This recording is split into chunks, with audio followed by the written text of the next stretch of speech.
Potential energy in stretched wire और string. Wire यानी क्या, तार, स्ट्रिंग यानी कोई धागा, रस्सी। तो अगर हम किसी भी वायर को स्ट्रेच करें, है ना, तो उसमें डिफॉर्मेशन होता है, डिफॉर्म हो जाएगा, पहले तो लंबा हो जाएगा, फिर जब हम उसको छोड़ते हैं तो वो मोशन में आके वापस अपना शेप रीगेन कर लेता है। तो जब वो मोशन में आया तो उसमें काइनेटिक एनर्जी आ गई, लेकिन काइनेटिक एनर्जी आने से पहले जब हम उसको स्ट्रेच कर रहे थे तो उसमें पोटेंशियल एनर्जी स्टोर हो गई, है ना। तो पोटेंशियल एनर्जी क्या हो गई, स्टोर हो गई। तो जितना हम इसको स्ट्रेच करेंगे उतना ज्यादा क्या होगा, पोटेंशियल एनर्जी उसमें स्टोर होगी, और जितना ज्यादा हम स्ट्रेच करेंगे उतना ही अमाउंट ऑफ वर्क डन हुआ। अगर थोड़ा सा स्ट्रेच किए तो हमने थोड़ा सा काम किया, अगर ज्यादा स्ट्रेच किया तो हमने ज्यादा काम किया। तो जितना स्ट्रेच किया हमने उतना ही वर्क किया, अब उतना ही पोटेंशियल एनर्जी उसमें स्टोर हो गए।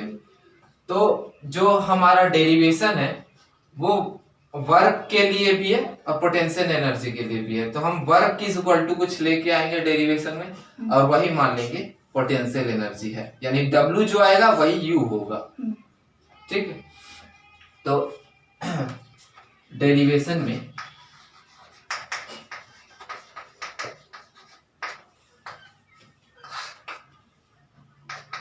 लेट ए वायर, एक वायर कंसीडर कर लेते हैं ऑफ लेंथ L, ठीक। एक वायर है, उसका लेंथ है L और उसमें डिफॉर्मिंग फोर्स लग रहा है ना। Let a wire of length L, a deforming ठीक है फोर्स, डिफॉर्मिंग फोर्स F, है ना, is applied on wire elongation जो हुआ उसमें elongation वो हम मान लेते हैं L।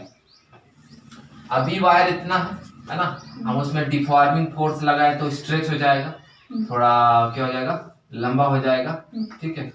ये अभी भी फोर्स है, तो ये एलोंगेशन इतना हुआ, इसको हम मान लेते हैं कि ये हुआ है L स्मॉल, ठीक।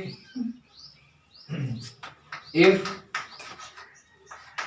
क्रॉस सेक्शन एरिया, है ना, क्रॉस सेक्शन एरिया मतलब अगर ये वायर में लेयर्स हैं तो उस एक लेयर का, एक परत का जो क्रॉस सेक्शन एरिया है वो A मान लेते हैं, है ना। Cross section area is A and modulus of elasticity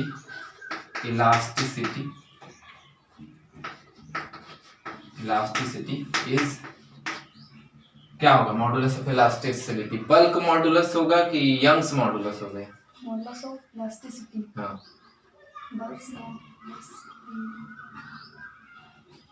यहाँ पर स्ट्रेच करने पे लेंथ इंक्रीज हुआ, वॉल्यूम तो हुआ नहीं, हाँ, तो इसमें कौन सा, यंग्स मॉडुलस। तो यंग्स मॉडुलस को किससे डिनोट करते हैं, y से, है ना। Then y is equal to, है ना, क्या होता है, लॉन्गिट्यूडिनल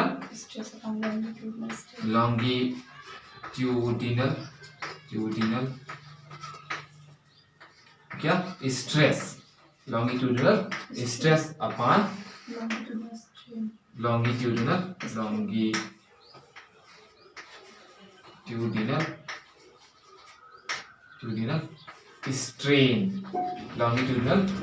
strain, यही होता है। तो अब हम जानते हैं स्ट्रेस इज इक्वल टू होता है फोर्स अपॉन एरिया, तो y इज इक्वल टू क्या हो जाएगा, फोर्स अपॉन एरिया, तो F अपॉन A, और longitudinal strain change in length upon original length, कितना लेंथ चेंज हुआ है L और ये A, तो L अपॉन कैपिटल L, ठीक है। अभी जब इसको सिंप्लीफाई करेंगे, है ना, तो क्या आएगा y is equal to F upon A तो है हाँ ना, तो ये उल्टा हो जाएगा, L upon A L upon L हो जाएगा, कैपिटल एल ऊपर चला जाएगा और स्मॉल एल नीचे हो जाएगा। ठीक है, तो यहाँ पर हमको निकालना है वर्क इज इक्वल टू, तो फोर्स इनटू डिस्प्लेसमेंट होता है, यानी एफ यहाँ पे निकलेगा। तो यहाँ पे एफ को रहने देंगे एक साइड, बाकी को क्रॉस मल्टीप्लाई करेंगे, तो ये एल ऊपर चला जाएगा y के बगल में, तो y इंटू एल हो जाएगा और एक एल नीचे आ जाएगा, ये वाला एल क्रॉस मल्टीप्लाई, ये ऊपर चला गया ये नीचे आया। ठीक, ये यहाँ इसको मान लेंगे फर्स्ट इक्वेशन। ठीक, अब हम क्या करते हैं, let small amount of work done is dw, है ना, इतना अमाउंट ऑफ वर्क डन हुआ if wire is stretched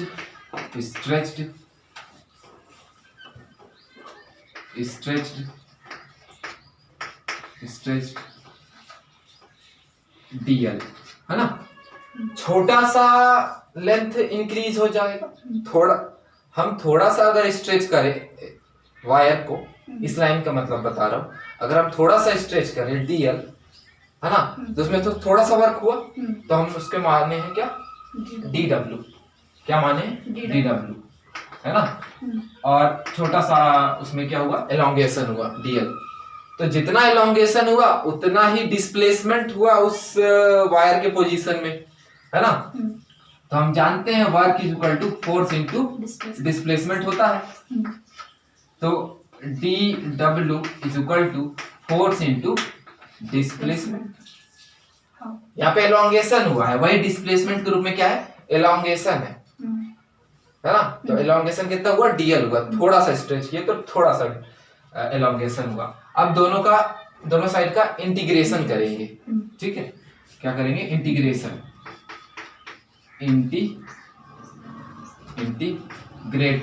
integrating both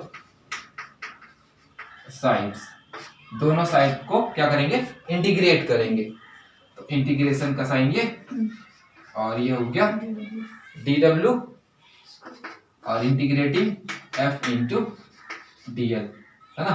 अब लगाएंगे लिमिट, तो हमने जब स्ट्रेच नहीं किया था कितना वर्क हुआ था, 0। हमने जब स्ट्रेच नहीं किया था तो कितना वर्क हुआ था, 0। जब हमने स्ट्रेच कर दिया तो उसमें वर्क हुआ w। जब हमने स्ट्रेच नहीं किया था तो एलोंगेशन हुआ था 0, और जब हमने स्ट्रेच कर दिया तो एलोंगेशन कितना हुआ, l, तो ये हो जाएगा हायर लिमिट। यानी हम टोटल वर्क निकाल रहे हैं, इंटीग्रेशन से हम क्या करते हैं, टोटल निकालते हैं, है ना, डिफरेंशिएशन करके हम स्मॉल अमाउंट ऑफ निकालते हैं, थोड़ा सा निकालते हैं, और इंटीग्रेशन करके हम पूरे का निकालते हैं। तो dx का इंटीग्रल होता है x, है ना, dx का x होता है, तो dw का w, लेकिन इस लिमिट क्या रहेगा, 0 to w। ठीक है, f की वैल्यू फ्रॉम फर्स्ट इक्वेशन से हम यहाँ पुट करेंगे, है ना, तो f की वैल्यू क्या है, 0 से l है, f की वैल्यू है f a l upon capital L, ठीक है, और ये है क्या, dl,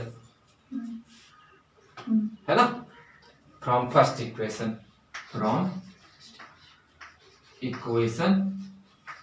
फर्स्ट, ये हमने इक्वेशन फर्स्ट से रखा, f की वैल्यू यहाँ से, है ना, ये वाली वैल्यू यहाँ पे रखती है। ठीक है, इतना लिखो।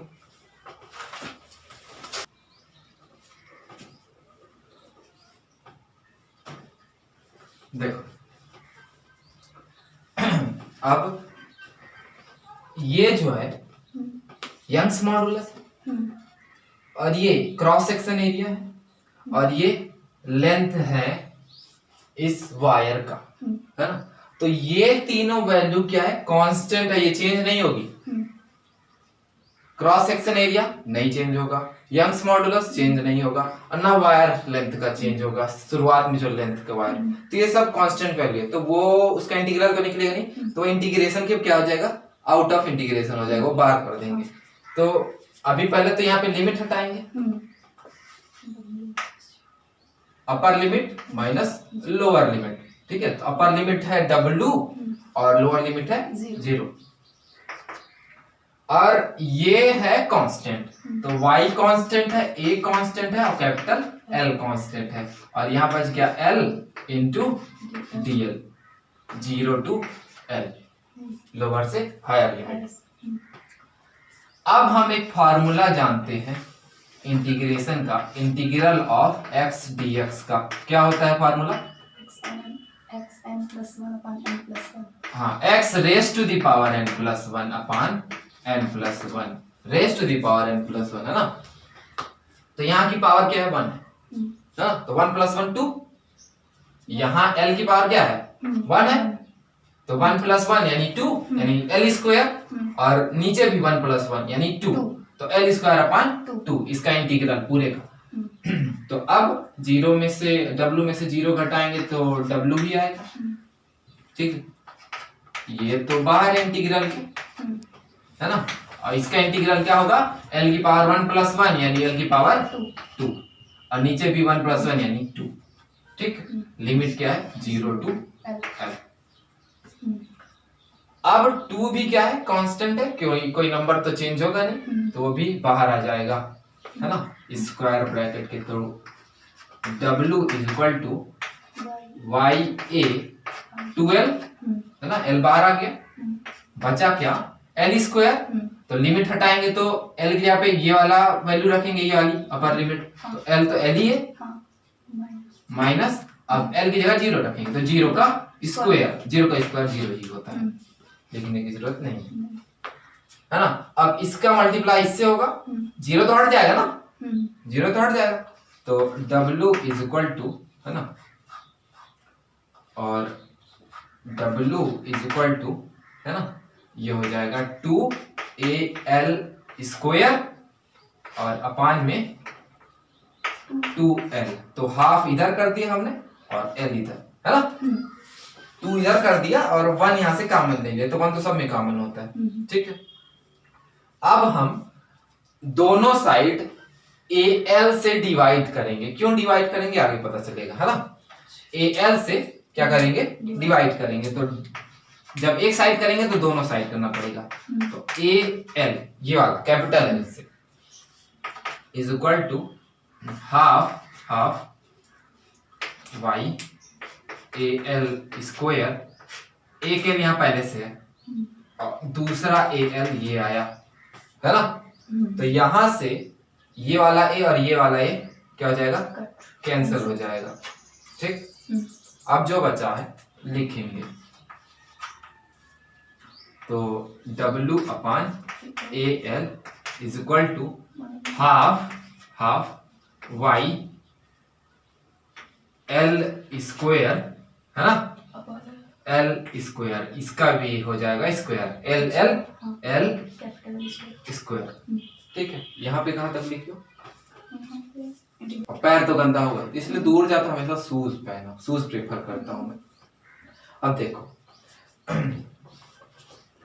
क्या हम ये W अपॉन L यहाँ पे लिख दिया हमने, W अपॉन L, ठीक,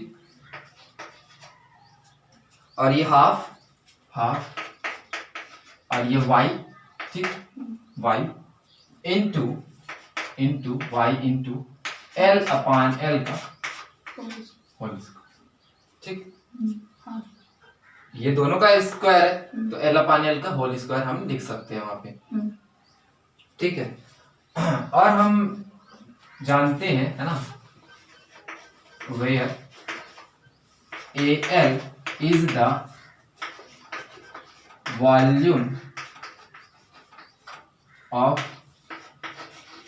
wire, है ना, वायर का वॉल्यूम है। देखो अगर उसका क्रॉस सेक्शन एरिया यानी एक लेयर का जो एरिया है वो A है और उसकी लंबाई L है, क्या है L। तो जितनी लंबाई है उतने लेयर्स होंगे, हाँ उतने क्या होंगे Layers। लेयर्स होंगे। अब अगर हम उस लेयर का एरिया A है, A एरिया है और लेंथ क्या है L, तो क्या हम दोनों को मल्टीप्लाई कर दें तो वॉल्यूम नहीं आ जाएगा पूरे का, पूरे का जो वॉल्यूम आ जाएगा। तो A और L क्या है, सॉरी ये कैपिटल L है ना, L क्या है पूरे का वॉल्यूम है। समझ में आया लॉजिक? एक लेयर का क्रॉस सेक्शन एरिया है A, है ना, तो पूरा उसका लेंथ कितना है L। तो L जो लेंथ है उसमें कई क्रॉस सेक्शन होंगे, एरिया होंगे, तो दोनों का अगर मल्टीप्लाई करेंगे तो पूरे का वॉल्यूम आ जाएगा। तो Al क्या है यहाँ पे वॉल्यूम है, क्या है वॉल्यूम है। तो इसको ध्यान में रखना।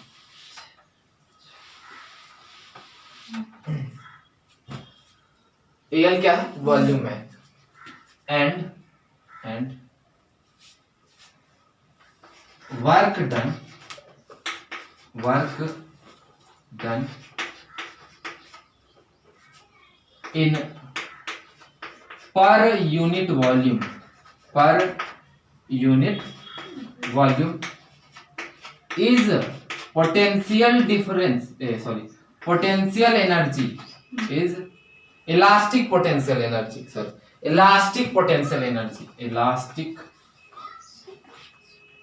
elastic by the definition of potential energy, elastic potential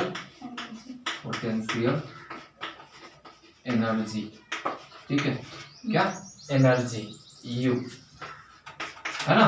तो ये क्या है W/L, work done per unit volume होता है ना, मास पर वॉल्यूम, मास अपॉन वॉल्यूम है। डेंसिटी का फॉर्मूला क्या होता है मास अपॉन वॉल्यूम, तो उसको पढ़ते हैं मास पर वॉल्यूम। तो इसमें भी क्या, इसको भी क्या पढ़ सकते हैं work done per unit volume, वो क्या है U है। तो हम इस पूरे का क्या लिखेंगे U, है ना, पूरे का क्या लिखेंगे U। और ये हाफ है ना, और ये क्या है यंग मॉडुलस इनटू ये क्या है देखो change in length upon original length. ये क्या है स्ट्रेन है। कौन सा स्ट्रेन है? स्ट्रेन है, लॉन्गिट्यूडनल स्ट्रेन है। क्या है लॉन्गिट्यूडनल स्ट्रेन। तो वहां पे स्क्वायर लगा, तो स्क्वायर लगा दिए, है ना।